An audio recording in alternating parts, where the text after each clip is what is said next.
Hi, everybody. Welcome to another Real Estate Sessions Rewind episode. As we work our way through the end of the year and the holiday season, I tend to take a break, and we're going to come back in mid-January with brand new episodes. So enjoy a couple of my favorites from the past. Cheers. For me, what I've noticed in the community that I surround myself with is that these leaders have a burning desire to continue to grow, not just financially or in business, but personally. And that's the type of leadership I'm attracted to. You're listening to the Real Estate Sessions podcast, and I'm your host, Bill Risser, Executive Vice President, Strategic Partnerships with Rate My Agent, a digital marketing platform designed to help great agents harness the power of verified reviews. For more information, head on over to ratemyagent.com. Listen in as I interview industry leaders and get their stories and journeys to the world of real estate. Hi, everybody. Welcome to episode 352 of the Real Estate Sessions podcast. As always, thank you so much for tuning in. Thank you so much for telling a friend. And I have a feeling you may want to share this episode a little bit because we're going to be chatting with Veronica Figueroa of the Figueroa team powered by eXp Realty.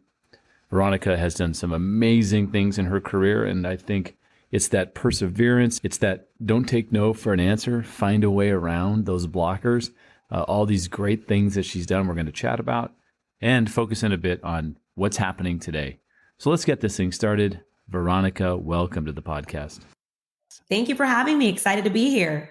Oh, it's so exciting to see you on the screen here. I know our listeners are listening just to the audio, but it's just been wonderful to follow what you've been doing the last, I'm going to say 5, 6, 7 years. It's been very impressive, and I can't wait to get into that story. Oh, well, thank you so much. I'm honored to be here. And maybe I can share some things that people don't know about me. Well, we can work on that. Let's start with this. Are you a native Orlandian? I think I can't find anything else in there. So are you one of the few? It might appear that way.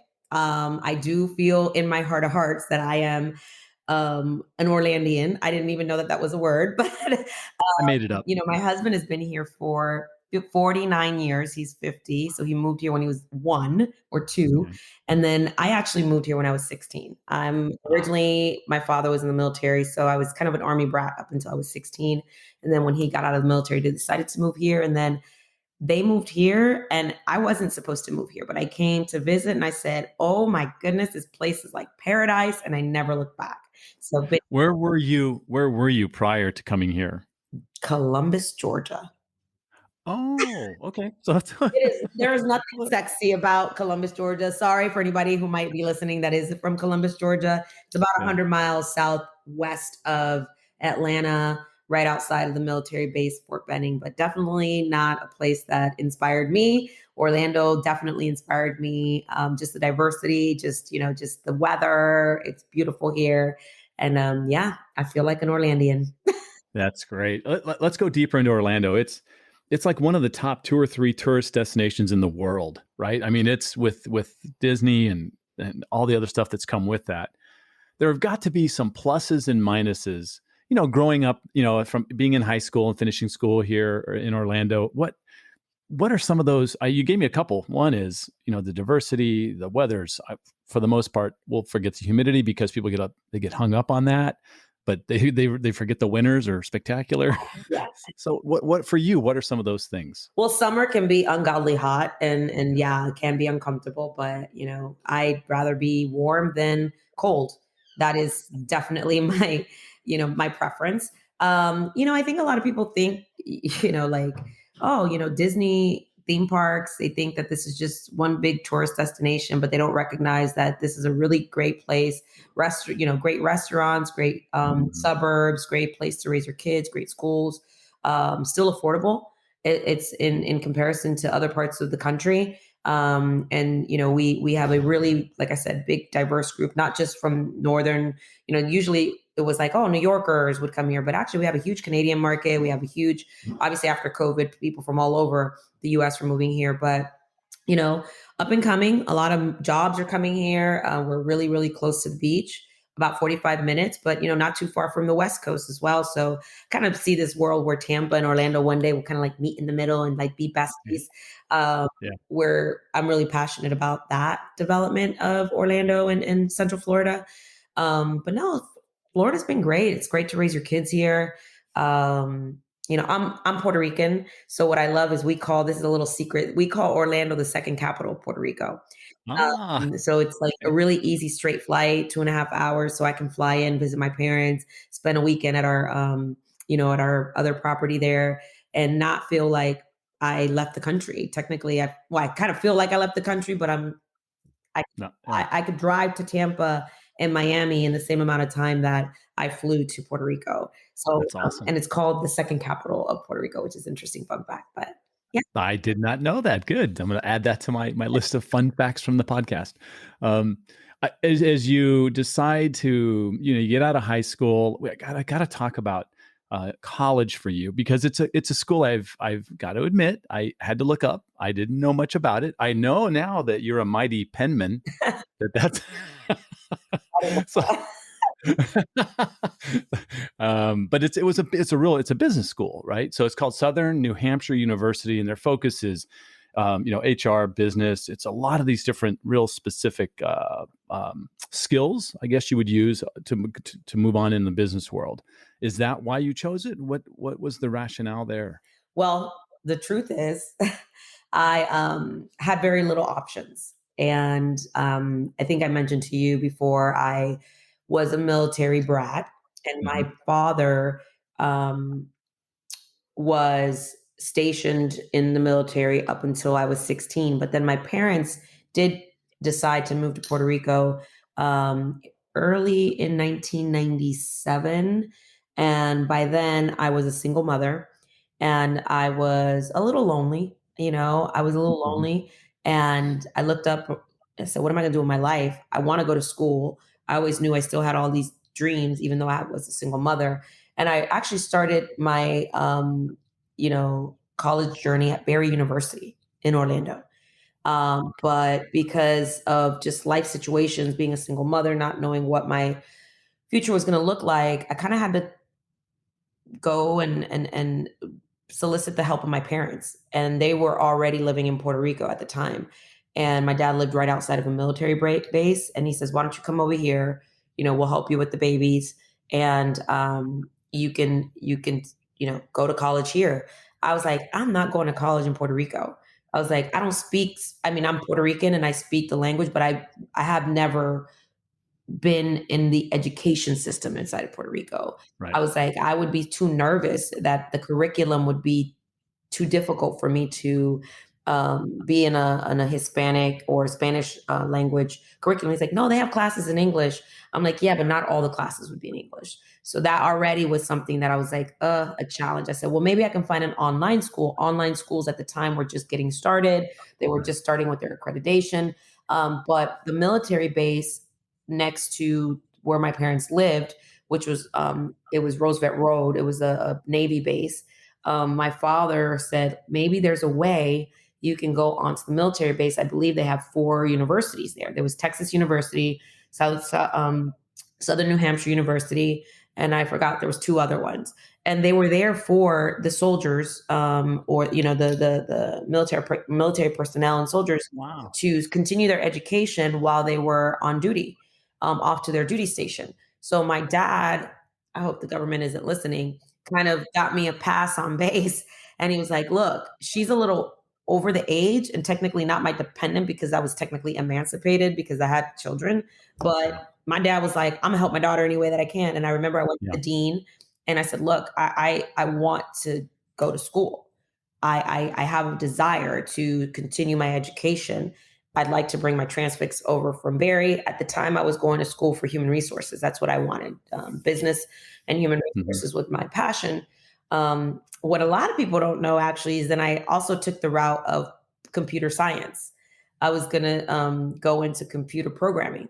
And quickly I realized that was not for me. But I realized I had a passion for business and marketing and development of people. So it just worked out. I'm like, I'm the girl you call to sell the product and connect the product, but I'm not necessarily the one to build the product. Um, There you go. yeah, it really just started off just by doing my homework. And it's funny, my husband used to laugh at me. He's like, "You got your degree out of where? Is that like a Cracker Jacks box?" I'm like, "Are you making fun of me?" I was like, "You have no idea how hard it was to get Yeah. your education online." I mean, it was intense. Yeah, I did my That's graduated summa cum laude. I graduated with honors and double major in human resources and accounting, with the focus being business science. no, not knowing that you were going to be in the real estate space. I'm just guessing as you're finishing this career or your curriculum at Southern New Hampshire University. How appropriate was it? Looking back, how cool is it? You were already thinking that way when in the world of real estate, that has probably been nothing but help for you. Oh, I mean, all of these things I think help lead up to who I am today and all Yeah. the just kind of like, I would say, business traits that I have today all stemmed from a lot of, I guess my upbringing and the Yeah. challenges I had to overcome. I worked for a hospitality company that was one of the best in the Caribbean at the time. And I say that was my boot camp. I mean, we worked with Mm. people from all walks of life, people coming from all different parts of the world, different types of wealth brackets. It was wild. I mean, I started off as a PBX operator in the basement of this beautiful gem in the Caribbean, overlooking the Caribbean Sea. I worked in the dungeon where everyone else had these beautiful views in their role. And I was in this, I want to say maybe like a 20 by 20 room with no windows in it. And it was a bunch of women who had been there for years, years, years. I'm talking about like maybe 10, 15 years. Same thing, repetition, repetition, repetition, the operators. And I looked at myself and they were like, "Oh, honey, don't get used to, don't dream too big because once you're in the dungeon, you don't get out." And I remember looking at them and I was like, "I'm going to be different. I'm going to be the one that started in the dungeon here that's going to end up all the way at the top." And all the way at the top was like, "What do you mean? Like front desk or this?" I was like, "No, I'm going to be in human resources here. I'm going to be the one to help build, develop, train, work with leadership and, just." And I started to just dream. And I remember I saw these women who worked in the dungeon. That's what I'm going to call it. And at the time I was teaching myself on typing and like how to put newsletters together and computers. I had a compact and I was just learning all these things. And I wrote this, I created a company wide newsletter that would recognize employees, get to know them, interview them, and then also talk about what other department heads were doing. And it all came from this secret writer. No one knew who was Wow. that was circulating this. And then when HR got wind of it and they were like, "You're doing something we should be doing. Why aren't we doing this?"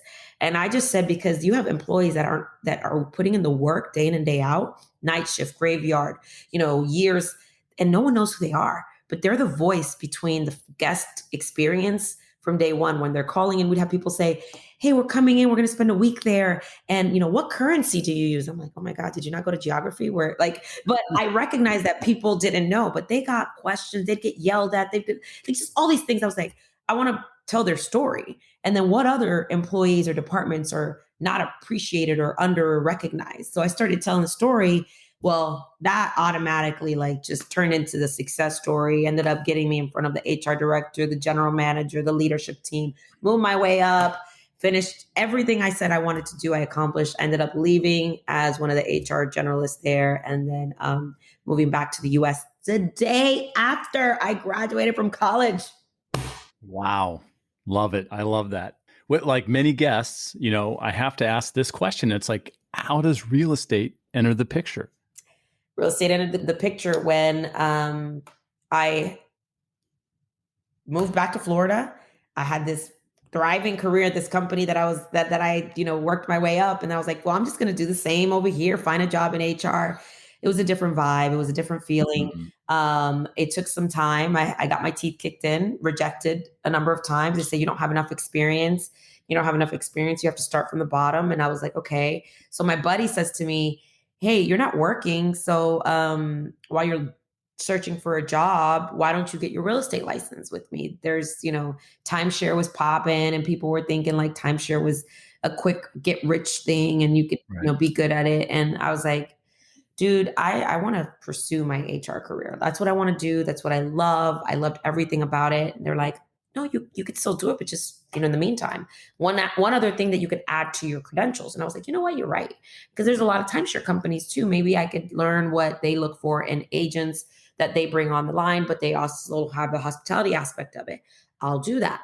So I did it. I went to real estate school. He didn't pass, and I did. So I have to thank him for that. He ended up later on passing and becoming one of our agents on our team, and my client. But that's how it happened. And then I didn't do anything with it because I got my license the day after 9/11. And it Mm, was just too hard for me to wrap my head around like what a career in real estate would look like. I thought the mhm, world was coming to an end. I was 21 years old. I didn't know any better. And I just hung it up. I just put it to the side. But I kept up on my continuing education and I bought my own home. That at least I did it. By the time I was 22, I had a home and at least I used it for that. And I didn't use it again until 2004 when I was going through a divorce. I had two children, and my husband at the time had been a really good partner, helped me raise my son, and then we had a daughter together. But we just had different goals. He was a little older than me, and mhm, my ambition really started to grow. And he kind of had his vision of what life would look like, and I had mine. mm, And I think we were really supportive of each other, but we just knew we were different. And I said, okay, well, I was working in human resources now at an ambulance service company, but I knew it wasn't enough to supplement my income for the quality of life I wanted to provide for my kids. And I just said, what if I do real estate part time? So I started again part time. I started using it part time at a timeshare hotel, and quickly again realized timeshare was not for me. Never was. But I yeah, learned a lot. I learned a lot. I went through the whole sales training. Their sales training is great. Their persuasion training is great. I learned a lot of their skill set, but I also knew it wasn't aligned with what I wanted to do. Human resources was my thing. And I'm just a people, like long term relationship people person. I want to be a part of people's journey for a long time, not sell them something in 90 minutes and never see them again and move right. on. Just there was a lack of alignment there. So I did real estate part time for about 3 months. And Bill, it was like, that's it. I'm going to bring that world and my HR world and my development world I'm going to make these two collide. I'm going to quit my full time job. And in 3 months, I think I had like three or four closings. I said, if I just went all in, because I was doing this part time, negotiating underneath the desk, and like doing the things that a part time agent does. And I was like, what if I did this full time? And I think I had like $17,000 saved or something like that. If I did this part time, imagine what I could do full time. If I just burn Yeah, the boats and go all in. I didn't even know what the burn the boat concept was at the time, but I just knew, like my philosophy of life, like, I'm going to go all in. And I remember telling my mom, what if I just go all in? And the 40 hours that I'm dedicating to this job that I don't know if I'm going to move up on, I dedicate it to my career. What's the worst thing that can happen, mom? And if anything, I just fall back on my job, my career, on my mhm. career path. She was like, what about health insurance? What about this? I was like, mom, I'll figure it out. And never looked back. How long did it take for Avalon Town Center Realty to be born? So that was 2000. Let's see. So I went full time in 2005.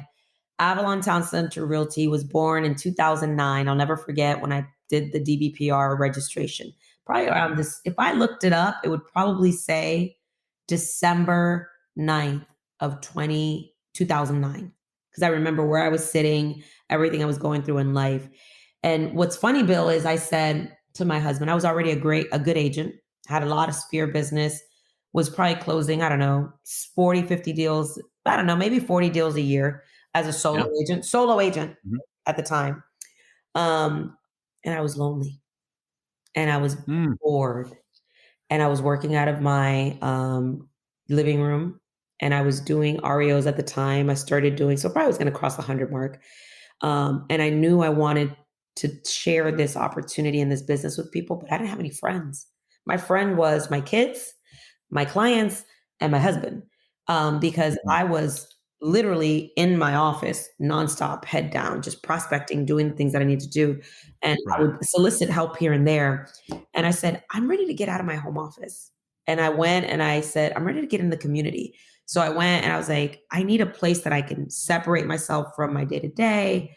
At the time, I got a little office suite in another office and started just saying, I'm going to get involved in the community. I need friends. I joined the YMCA just because I wanted to be in the community. And I think I paid them for years. I barely got involved, but I started getting involved with some of the local businesses. And really, it came out of a need of community. It came out of Wow. a need of feeling lonely and and I don't want to say this in an arrogant way, getting so good at what I was doing, but feeling so lonely doing it by myself that I felt that there had to be a way that I could still be aligned with my purpose of like being a community builder, being around people and sharing what I was doing, but not feeling, like I was giving up my business. So I was really looking for community. That led into me becoming a community leader. That led into me naturally attracting people. And then it turned into, I would say, one of the most successful boutique brokerages that came out of Avalon. Yeah, that Avalon is really cool. You talked to places to raise a family. That's one of them, right, in the Orlando area. It's very, very cool when you get, sometimes it's a hike to get there, Yeah. but once you come around this corner, you're like, oh, I get it. Well, it was interesting because I didn't realize how far it was because I never left the bubble. I never left the bubble. So to me, it was like, people say, "You live so far." I was like, "Do I?" I was like, "No, you guys live far." Because all my business bill was 2 minutes away from my house. My office was 2 minutes away from my house. You know those restaurants and all the places. So just with that niche of community and those businesses, I built a massive multi-million dollar, business. The Publix was right there. That's all. I mean, you got everything you need. Publix is like on every corner, the kids' school, my office, and I moved the other office, and I never had to Yeah. leave. Literally, it was like a little bubble. The big brands come calling. And I imagine having that success, you were a regular target of lots of recruiters for lots of the major franchises. You end up choosing Remax. Do you remember why? Yeah. So it's an interesting story. I was at Keller Williams for a short stint Okay. before I opened Avalon Town Center Realty. Um, it just didn't work out at the time. The leadership at the time for that particular region. And I think I was so new in that space. I didn't know what I didn't know. I just knew that that particular office was not the one for me at the time. My husband and I decided to hang our license with a small boutique brokerage that also we recognized weren't aligned with us and what our goals were. So we were forced to open our own boutique brokerage. So I did work for Keller for a short window. And then what was interesting is when we um, became Avalon Town Center Realty, the owner of that, Keller Williams, reached out to me. She says, "How did we let a good one get away? How did we not keep you or see you until you left?" And I appreciated that humility and Mhm. leadership within her to recognize that. But I was already, just kind of like doing my own thing. I kind of have created enough market share that I was like flattered, and I was like, "Oh, thank you." I was like, I think we're all growing and I've evolved. They're like, "Give us a chance. Why don't you let us show you what we could do for you?" And you become a mega satellite team. So the real conversation started because Keller Williams was trying to recruit me to Mm. become a mega satellite team and turn my office. And that process really taught me a lot. And I remember having pillow talk and talking to my husband and talking to some friends. I was like, well, if I do this, why don't I explore a couple other options just to see what's out there? What's the next best thing? And I said, where would I aspire to, what company would I aspire to partner with that I think would elevate me? What's Mm. what's the next best thing? I thought Keller was doing great company. I was like, but what's the next best thing was the question. And someone said Remax. I was like, oh my God, they would never see anything in me like and I started doing the research, like, when was the last Remax on the east side? Why did that Remax not do well? Like I started like kind of thinking like, was it Remax or was it the leadership or was it the broker? What was it? And Mhm. ironically, the first broker I ever did a deal with was a Remax broker owner who actually owned that region years before. And I never forgot his name because I lost my client's escrow that first deal that I ever had. And it was because he had something written in the contract that says, regardless of the reason of cancellation, should this not go through, the buyer will lose their escrow. And that was one of the life lessons I learned. And I was just so eager to help my client and the idea of them getting the house they wanted. They were like, it's okay. I now know to never position my client like that. But it's one of those lessons you're like, you only buy a refrigerator once if you failed to properly like include it in the in the ML, I mean in the contract or things like that, right? You make those Right. mistakes just once. Very expensive lessons. By Right. the way, it was my mother, so she forgave me. Oh. Um, and since then I've taken care of her. So just FYI, it all worked out. But I'll never forget that Barry was the broker owner of a Remax, and it kind of left me with a chip on my shoulder. I was like, what if I became a Remax owner and I do it better than he ever did it?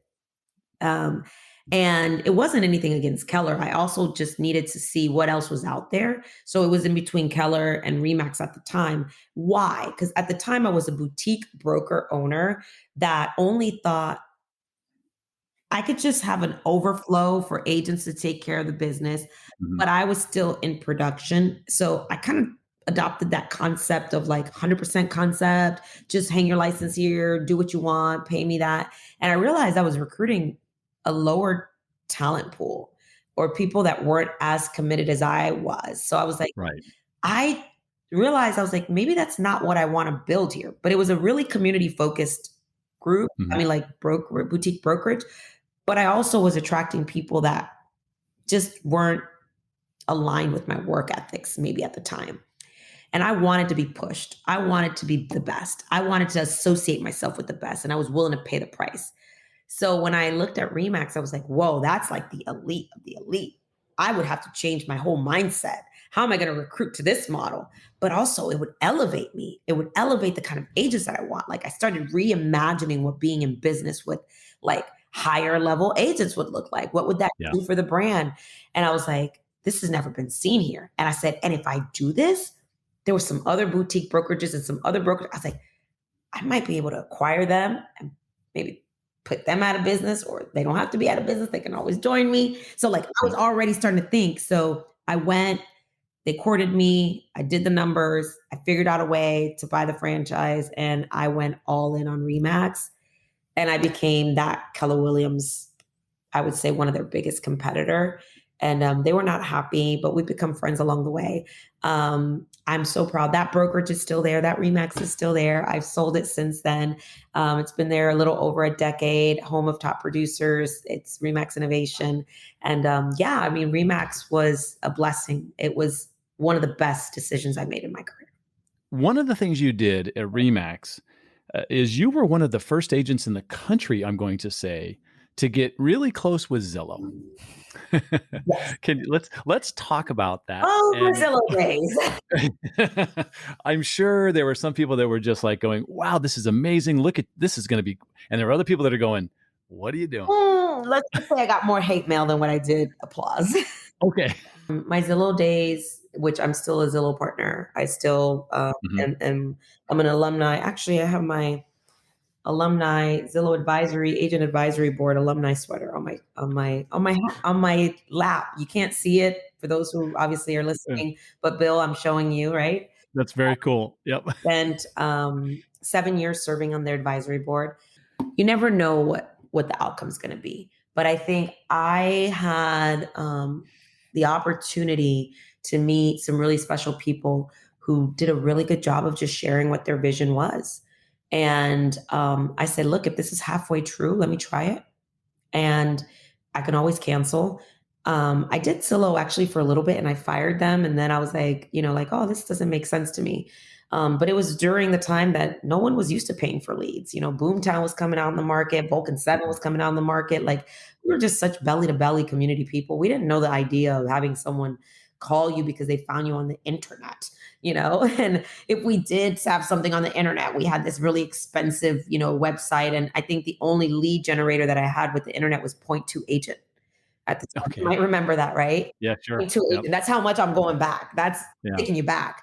I just always knew that the industry, I thought, in my opinion, was evolving. And I had already evolved in three different phases in a very short time. When I first started, the market crashed, the REO market, the short sale market. So I was used to pivoting and adapting and Yeah. embracing change. And I think that also has a lot to do with my upbringing, being in the military, my father, moving us from base to base to base, like I always had to adapt.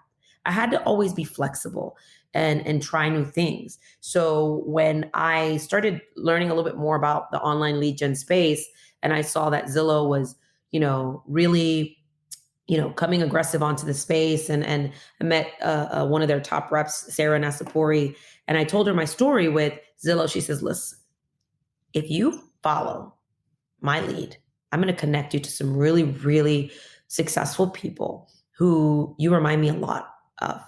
And they are doing great things, but you just have to be coachable and give me at least 6 months to show you what I can do for you." Because Mm. again, agents usually want instant gratification. If something Mhm. doesn't work out. And I said, okay. And at the time, I think it was like $283. I won't forget.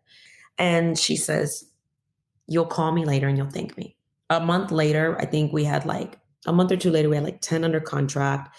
I remember calling her. I said, "I want more. It's like crack. I can give my agents," I was just starting to develop a team. Yeah. I said, "I can give my agents more opportunities." And I had one agent that like she was just crushing it. And I was like, what if I can duplicate this over and over and over again? I went from $300 to $3,000 to $8,000. I was like, and then I started understanding the concept of, the ROI. Put $1 in, get Yep. 4 out, 10 out. I was like, this makes sense if I can measure it and hold my agents accountable and really like work the business. And I said, I never thought it was going to become such a big thing. I thought it was just going to be another added pillar to my business. I was using VoicePad at the time. I think also as I was always curious about innovating and pushing, Yeah. new technology forward. Not knowing what the outcome was going to be, but I was willing to try things. So here I was trying it. I never thought it was going to turn into all the other things that it turned into, which I'm super grateful for. But in the end, it just opened up more doors for me. And Zillow then, they made a big, big mistake when they rolled out more market-based pricing, in how I would say, how they rolled it out. Agents weren't used to it. They were used to contract pricing. Yeah. And when they did it, I didn't recognize or realize that I was in a test market. So I was able to prove and show the success that we were having to these agents that were in uproar. They were so upset because they had the contract and they were like, I can keep my competition out. And I basically said to them, guys, I have 3 competitors in here and they're all my friends in the business. And it's working for all of us. There's enough for all of us to go around. I've always come from a spirit of abundance. At least I pride myself in that, Bill. I just knew I needed to stand up and give these agents a little bit of hope. Um, and I didn't know who was in the room. You just never know who's in the room when you stand up. And Greg Schwartz was in the room at the time. Good friend of mine, of course. Mhm. Now we've become really good friends. He thanked me. "I really appreciate you for speaking up." And his team asked if I would do a testimonial, and then they were getting ready to roll this out with the other part of the nation. Florida was just a test. Right. But this time they wanted to roll out the right way. So they invited me, Robert Slack, who were people who had been testing it, to now be testimonials in San Antonio with all the other top teams across the country. And I think just standing up and speaking up really opened, I guess, opened a lot of doors for me. And then they also saw my leadership style, my team, and I started getting involved. They asked me to be on their advisory board. And it was just interesting. I think God put me where He wanted me to be at so that I could become a better leader. I can push myself out of my comfort zone. Here I am telling my story in front of 2,600 of the most brilliant, what I thought, operators at the time. And I just was raw and honest about my journey as a mom, as a leader, as a woman. Um, And I had more grown men call me and thank me and ask if they could just pick my brain on how to lead people and how to connect deeper with people.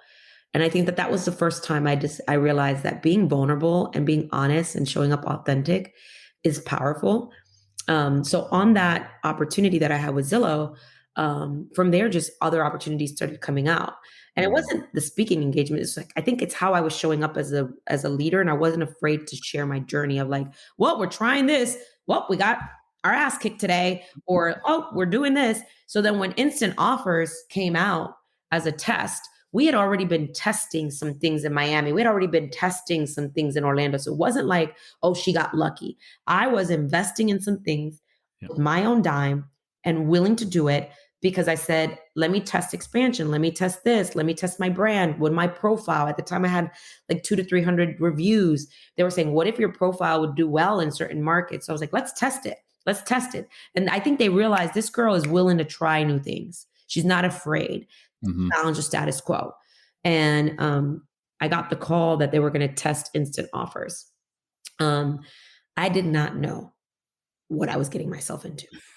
And I think our good friend or probably mutual friend, I'm sure you know him, Jay Thompson. He was taking bullets for the industry. He was taking Yep. bullets for Zillow. Yep. And I just felt like I was like, let me take some bullets with you. Let me help you out. Let's do this. And I was like, you look like you're having too much fun over there by yourself. Looks like you need a little like Bonnie and Clyde action over here. Yeah. And I said, why is everyone so scared? Why is everyone so scared of change? I didn't know enough. So I did the instant offers, not realizing how big it was going to be. And that Yeah. was the game changer. I was like, Yeah. oh my God, we just changed history. We just disrupted the industry. And I kind of fell into a little depression mode for a second because I was like, did I just commit career suicide? But then apparently Brad Inman liked all the controversy and we won Innovative Team of the Year. We became innovators. And then from there, it was like, we hope you fail. People said some really nasty things. They're like, you welfare agent, you don't even know how to generate your own leads. I was like, what are people saying? People were so cruel. And I was like, look, I'm just going to laugh my way to the bank and just keep on creating opportunities. And if you're putting me in front of more sellers, I'm going to learn what sellers are looking for and learn more. And then next thing you know, we turned it into a product. But what a lot of people don't know is even though I tested it, I had to interview for the actual account afterwards. It wasn't a guarantee. And that's where I had to become a really strong operator and Yeah. and build out really strong systems to support the amount of volume that we did with them. But Yeah. I'm still trying to get out of being the Zillow girl. I think a lot of people Sorry, I brought it back up here, no, but it's okay. Jay, It's actually a part of the story, and I'm grateful for yeah, Jay Thompson is actually the very first guest I had on the podcast it. I love in it. 2015. Yeah, that's right in the middle of. He was always taking the hits for Zillow at that time. So Yes. you talked a lot about your leadership style, and you're now a mentor. You're now a coach. A lot of that, and we're going to talk about eXp in a second. Is you're helping um, that operation grow and get smarter and better. What when you're talking to people, is there a common trait that leaders have? And if or is there one that you almost always have to kind of introduce to them so that they think a different way? Does that question make sense? Yeah. I mean, I Yeah. think leaders have a lot of different qualities, right? Okay. We lead differently, but I think for me, what I've noticed in the community that I surround myself with is that these leaders have a burning desire to continue to grow, not just financially or in business, but personally. Hmm. And that's the type of leadership I'm attracted to. So if I see someone that perhaps still needs to develop their leadership, but they just have this, you know, desire to become better and they're humble enough to ask for help. They're humble enough to admit the areas that they're weak in. Or maybe not weak, just that they haven't developed that muscle. Sure. It reminds me a lot of me. I was a reckless leader before. I did not have a lot of the professional development that I have today. And I recognize that. So now I don't look down on leaders. I don't look down on people. I just say, look, they still got a little bit of work to do. But I think the common trait that I've found in a lot of these leaders, and I was just in a mastermind this weekend with Chet Black and 40 of the other elite clients and coaches. Every single one of them is willing to get their ass kicked in the arena, Mm. face hard decisions, and they don't blame anyone. They take personal responsibility. They're honest about the fact that things don't always work out the way we want it to work out, but it's how we show up in those moments of adversity and pain that really help shape us as leaders. And I've seen people that at one point I thought were arrogant and that I thought that they were the best thing since sliced bread. I've seen them really open their hearts up and become really great leaders just by being vulnerable, Mm. by seeing that, look, we might be winning today, but what do we look like when we're not winning? What kind of leader do you want to be when we're not winning? Right. And I'm in that journey. You know, a lot of people are like, oh, you've been number one, you've been this, you've been that. Like, okay, I got such a big target on my back. Now people are like, well, you sold 2000 last year or 2000 the year before. What about this year? Where are you going to be at? I'm like, okay, like, hold on, 650 to 800. I don't know. Like, just, I mean, like, what do you want me to tell you? Right. It's like when you know you have a target on your back or you know people are looking to see, like, so let's talk about the failures you're facing today. It's kind of like that's when I think we're really tested as leaders. Well, you made one final change, and there's something inside me, Veronica. I'm just going to throw it out there. I think you found your spot. I don't think is that a pretty fair assessment? I Glenn Sanford, I've interviewed on this podcast. Unbelievable what he was able to start and stick with and never give up, right? To where we are today with what eXp is doing. Talk about that decision and how you came to be there. Thank you. I think I found my spot too. I hope I think this is my final destination in real estate. And I love this company. I can't believe I'm actually going to be celebrating 4 years, in June. I can't Wow. believe it's been less than 4 years, 3 years and 9 months. Yeah. It still feels surreal. Everything that we've been able to accomplish in these short 3.5 years. But I feel like I've been here forever. But what's really cool is, and I don't even know how you say that. It feels so short, but it feels like it's been home. It feels like forever. Um, Glenn is someone very special to me. I love everything about him. His humility and his relentless pursuit to not give up, and how he's such a forward thinker and different. He is brave. And that to me are the qualities that I look for in a leader. He is not afraid to walk the walk and do things that have never been done before. And of course, I think now we're in a phase where it'll be copied and there'll be new models and they'll take from the mistakes that we've made and make it better in their eyes. But like, I remember the first time I observed Glenn. It was at an Inman, by the way. Mhm. Maybe it was the time that Gary and him were on stage, and you probably were there. It's Yeah. great. I was there. I think it was actually the year I won Innovator of the Year. The next year, Brad asked me to give the recipients of the next year theirs, and I actually gave Glenn the Broker of the Year, Innovator of the Year, which was really cool because it's kind of like I wasn't with eXp at the time, but I was observing him and I was watching him. And I remember telling my husband, he's going to be my CEO one day. Mm. And I watched him, how he interacted with the agents. I watched how he was leaning in. I watched how he was curious. He sat at one of my round tables that I was hosting. And I was just like, he's every other CEO is whisked off or like, we're so untouchable and this. And Yeah. this guy is just so humble and one of us in the trenches, curious. He's like wanting to know how he can help the agents be better, wanting to know all these things.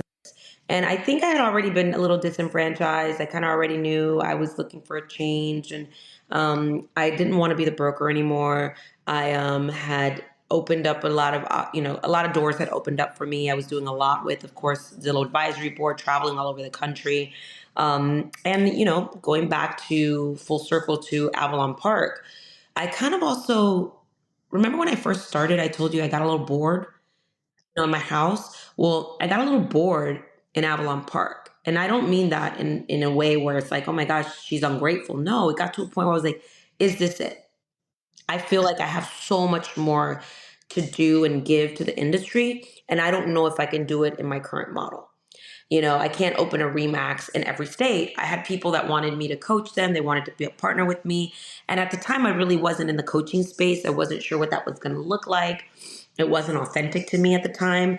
But I just loved helping agents and I loved helping other teams and loved connecting with other leaders.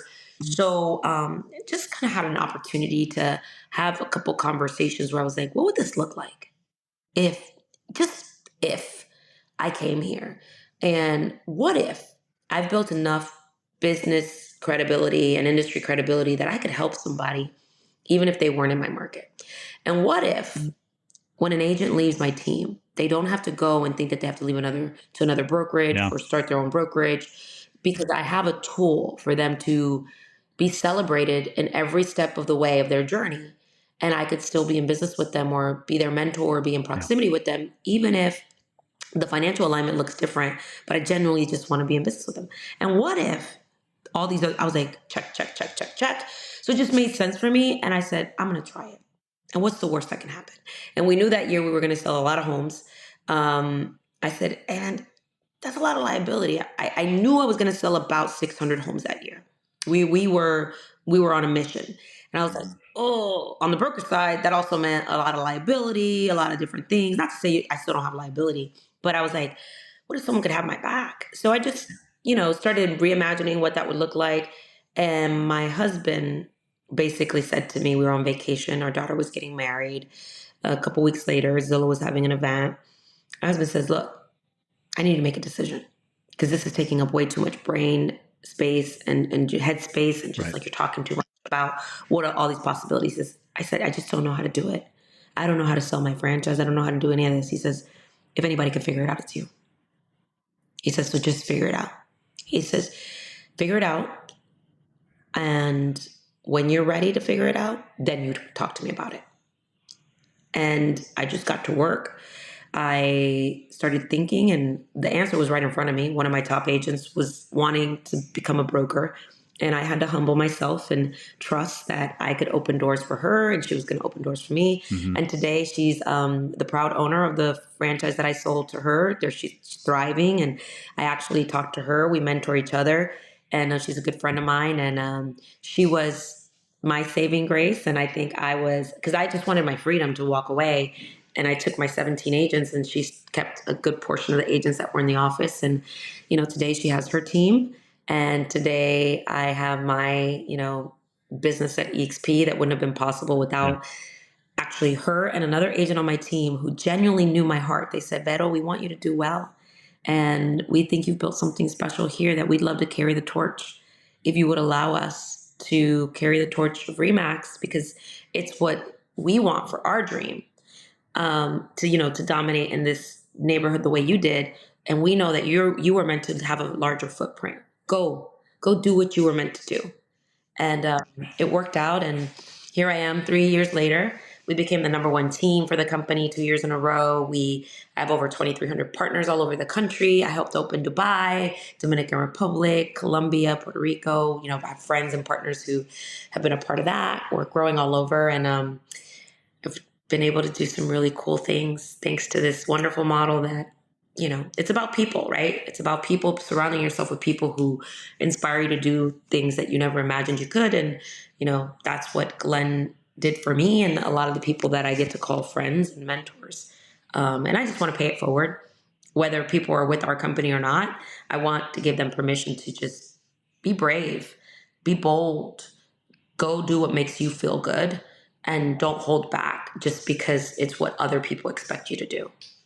Wow, I've had you way past the time I asked of you, so I'm going to ask you the final question I ask every guest. Going back to Jay Thompson, the very first answer. What one piece of advice would you give a new agent just getting started today? Well, I'm a little biased. If you're getting started today, I think you don't have to beat your head up against the wall and try to figure Mhm. this out alone. I love teams, to be honest with you. I think an agent who's brand new should really think about joining a good team that has accountability, processes, systems, that has a database that you could Mhm. lean on while you're building your sphere. Doesn't take away from you having to do the things that you need to do. You should be working your sphere. You should be doing at least 2 open houses a weekend. You should be prospecting. You should do social media. You should do community videos about where you live and where you want people to know that you specialize in. Interviewing business owners, doing community events, do community events and highlight the things that people are interested in.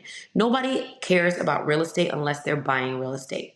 Okay. Other than they're just them being obsessed with HGTV, the reality is that 95% of the people don't care about real estate unless they're in it or an investor or just, that unique individual.